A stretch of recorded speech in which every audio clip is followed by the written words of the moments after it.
nursing student. My background is in psychology, mental health, which I worked in for the past 10 years, holistic healing, natural healing. So about this video, as you can see from the title, who advocates for nursing students when nursing students need support. Just a side note, you might see me looking to the side. I have made some notes for this video and I don't want to forget anything. So welcome. It's funny that I guess I'll start. The contradiction of this topic is in nursing school, we're trained to advocate for patients, advocate for families. We're trained to be nursing leaders. But when we need the help, who is there for us? So I'll tell you a little bit about my situation. So in accelerated programs, 7 semesters, I'm in semester 6, about to go in the fall into my preceptorship. So what's kind of happened is, so in February they asked we get 3 choices. I put my choices in. I do have a disability. I have previous wrist injuries and I guess you call it mobility syndrome, hypermobility syndrome. My 3 choices were public health, youth mental health clinic, and then adult mental health. And then the only reason I picked youth mental health clinic because I was advised by my school that's the best option for having, because it has to be an RN. Here we have RPNs, registered psych nurses. Since it's an RN program, I need an RN to preceptor me, which makes sense. But so back in July, I was told, no, all the public health spots are full. We can't find RN. You need to make a different decision. And I was told to talk to one instructor about it. And in fact, the instructor is not even running the program, not involved in it. I shouldn't have the conversation with her. And she was saying, you have to do med-surg or any variation of med-surg. And just didn't acknowledge my disabilities or any health issues. And I was saying, what options are there if I'm not able to do that? Because I know students have done community placements for preceptorship. She's like, well, no, you're not going to graduate. You need to consolidate med-surg. That's it.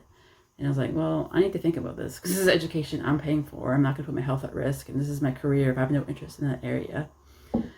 So what happened was I spoke to the program chair and she agreed it should be an area you're interested in. I sent her a full detailed email about my health concern and she didn't realize that. And she was like, bravo for advocating for yourself. And we agreed. We just the same choices actually, but we just redefined them. And then in July, when I was doing my surgery rotation, orthopedic surgery rotation, that second week, I just got an email saying, oh, no, you can't do these decisions. Oh, you can't do these placements. Sorry, I'm backtracking. Sorry, I'm a student. I have so much on my mind. And so what happened was, so after I met with Donna, she's program chair, I emailed my placements to the person who organizes it. And 2 weeks later, I didn't hear anything. So I was like, oh, maybe I'll send an email just to confirm, you received my information, what's going on moving forward. And I got a message just saying, no, we're not pursuing these options. You're going into palliative. And I was like, what? I never even agreed to this. And no one had this conversation with me. Palliative only came up because I did have the full information with that one instructor who I shouldn't have been talking to about maybe palliative. I don't know, because I was in the clinical, so I was like so stressed out. But no, that was just ideas that was discussed. It was never like in writing or never a definitive thing. And so I had to it's a long story, but I had to get the dean involved and I had to get and so they're saying, okay, where can we find Lisa? So one day she was saying, oh, we're not going to send you to mental health or anything. We're sending you to palliative. The next day I got emails, okay, there's a spot at eating disorder, PEDS unit. I need your resume ASAP. I was like, so one day is palliative and mental health didn't exist. The next day it does? Which is it? And then you're trying to put the pressure on me. So it took me about 5 days of emailing back and forth, and I was getting wrong information, had to format the resume. Finally, it was submitted. But I just keep getting these piece emails of, information, but it's not all there. And I took 3 emails, what's going on with adult psych? Haven't heard. And so finally, they told me to submit my student resume for that, to have on hand, and this person's going away and someone else is covering. So you see where this is going. You see, like, there's a mess. It was like 30, I swear the email thread is like 30 emails of like everyone involved, the faculty who should be involved. And this one person had added, the lady who I shouldn't have spoken to was added to the thread. I removed her because this is my boundary as a student. You're not involved in my placement. I'm paying for this education. You shouldn't be involved in it. Yeah. And so after speaking with the Faculty of Health, we discussed being set up with accessibility services. They help with students who need accommodations, like either physical or mental issues and need support. And so I went to see them, and I went to get the forms filled out by my doctor and everything. And then I was set up with a learning specialist, and that, of course, that person was away when this whole thing is happening. And so I emailed the department, and it's like, who's going to support me, advocate for me? And so they said, okay, you submit the forms. I was like, okay, I already did. And they're like, oh, we need confirmation. Well, I haven't received confirmation about it. I don't want to be held back in like paperwork, see where this is going. And so they're like, oh, okay, I'm going to have a meeting for another learning specialist, and they're going to reach out to you in a couple of days. Like, is anyone hearing me? Like, this is the urgency. Like, we're at the end of July. Students are going to find out mid-August about their placements. This isn't acceptable. Like, who is advocating? And so I had to send another email, and they said, okay, so supposedly Thursday, I'll be speaking with a learning specialist. I don't know what time. So I sent another email, like, look, to get this person up to speed. There's too many people involved. That's the problem. Like, who's advocating? Someone needs to advocate to the Faculty of Health about my needs. That's their role, and no one's doing that. So, yeah. So moving forward, I don't know, like, what to do. Like, I've done everything I can. Like, I've even gone to, there's a students' rights and responsibilities department in my school, and they're in their mandate, and they said they can't advocate for me. So again, no, they're not advocating. And then they did mention it's separate from the school, but it's still attached to the school, a student association. And you know what's ironic? When I was talking to this lady on the phone, she was telling me this, and she's like, oh, the advocacy position is vacant. I was like, I started laughing. You see the irony of this whole situation? There's no one advocating for me, and it's like the universe saying, yeah, the position for the advocate is empty. It means there's no advocacy whatsoever for you. So I've been being a self-advocate. At the end of this stressful semester, this is like one of those stressful semesters of the whole program, mainly to do with actually faculty and other things going on. And it's affecting my learning. I can't sleep properly. It's like, who's advocating? Like, I'm screaming out loud, I need an advocate. And I'm pushing this Faculty of Health to do their job. I'm doing my job as a student. I follow deadlines. I put the work in. I'm exhausted. I'm burnt out. Who is there for me? I'm paying for this tuition. So, yeah. So I'm just checking my notes here. But yeah, so there's the irony and insult to it. Like, in each nursing clinical I go to in school, I have to show how I'm being like a clinician, a professional, how I'm being a collaborator, how I'm being an advocate is one of them, to be licensed as a nurse here in British Columbia, and how you're being a leader. How are these faculty being advocates and leaders? Just because you're not at the bedside, you're still, a registered nurse, and you're a nurse educator. You need to show how you're advocating and being a leader. And when students are reaching out, need for help, like, I don't know of any students who have gone through this. Most students probably wouldn't say anything because a lot are afraid of retaliation. At this point, I don't care, because this is my education. This is my fourth actually career change. I'm not in my 20s, and I'm not going to allow the behavior. It's unacceptable. You're getting paid to do a job. Do your freaking job. So, and this points to the dysfunction of nursing schools, and it leads to the problems in nursing. It stems from nursing schools. So I don't know, the instructors used to be bullies or whatever. I'm sure some of them did. They're not all bad, but it's sad. The one instructor and one of the program chairs, she's retiring.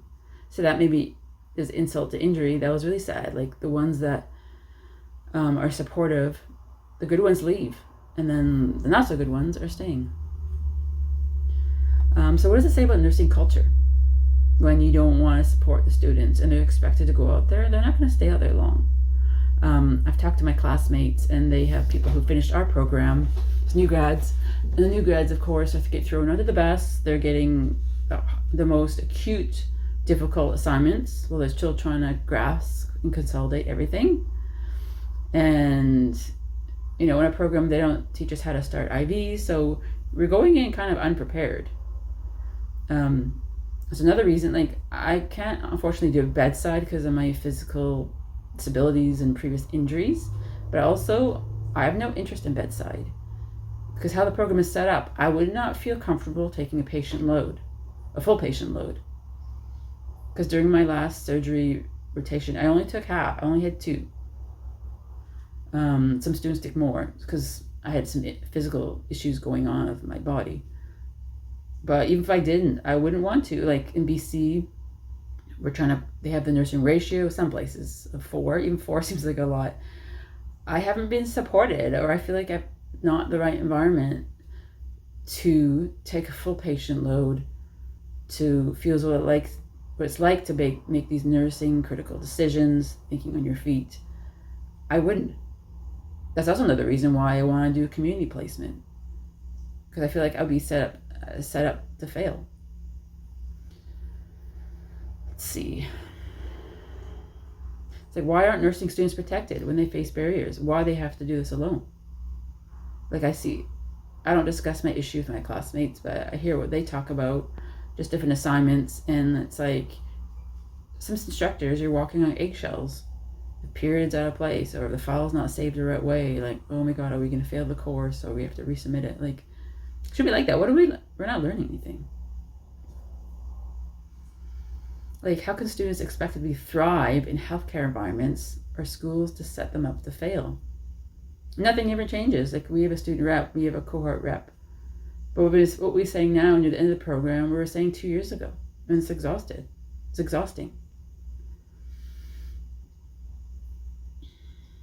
So my question is, for people either watching this or listening to this, have you ever felt unsupported in nursing school? Are we teaching future nurses to advocate while at the same time silencing them? Encourage them to speak up. I encourage you to speak up. Share this podcast, comment on this video, share your own stories. I'd like to hear what other student nurses, not just in Canada or US or even around the world, feel. I don't know, this is a practice everywhere. I want to reflect like how you advocate for yourself. How do you advocate for others within this rigid system that does not want to bend, does not want to change? But I'm sorry, it's unacceptable. Like, I'm hitting roadblock after roadblock after roadblock after roadblock. It's not right. But changing the system is hard because these people are in place for so long and they want to do how things have always been. But as I said, I'm paying for this education. And I told the Faculty of Health that I'm deferring. I have until the end of August. I'm going to defer to the next available semester until I get appropriate placement. I'm going to graduate one way or another, and I don't want to graduate later. It affects my consolidation, because this semester helps you with your preceptorship. And also delays. I can start earning money as an RN. But I'm not going to do it their way. I'm not going to be forced in a situation that's not safe, that's not in value to my learning, to my career goals, which I'm paying for. Again, and the faculty has to remember, students are paying for your salary. Well, at least here in Canada. It's publicly funded, but there's still tuition that's paid. So through our taxes and everything, it goes to their salary. So they need to remember that. Students put the work in, instructors need to put their work in and be there for the students. So I thank you for listening to this message. If there's other students out there, I'd like to hear from you. It's been a really tough road. I didn't think near the end of this, almost near the end of the program, I'd had to fight so hard. But this has been a very tough year for me. Actually, semester before that, at the beginning of the year, I thought I was just going to leave the program because I was seeing the writing on the wall in healthcare in the school. But you know what made me stay? Near the end of the semester, I got a feedback from an instructor. I did my home health rotation. She said the most positive, uplifting things. So good instructors can change students' minds. And I was like, you know what? Maybe someone sees something in me and maybe it's worth me to stick it out. But now, here we are again. Now I'm facing this. And it's not acceptable. I keep saying that. I don't know what else to say. We still need to have our voices heard. Not just for ourselves, for those coming after us, for other students coming after me. Thank you for listening. I hope to hear about your journey in nursing. I hope to hear actually from educators as well. Any tips, any suggestions, things how we can change. Thank you. See you in the next video.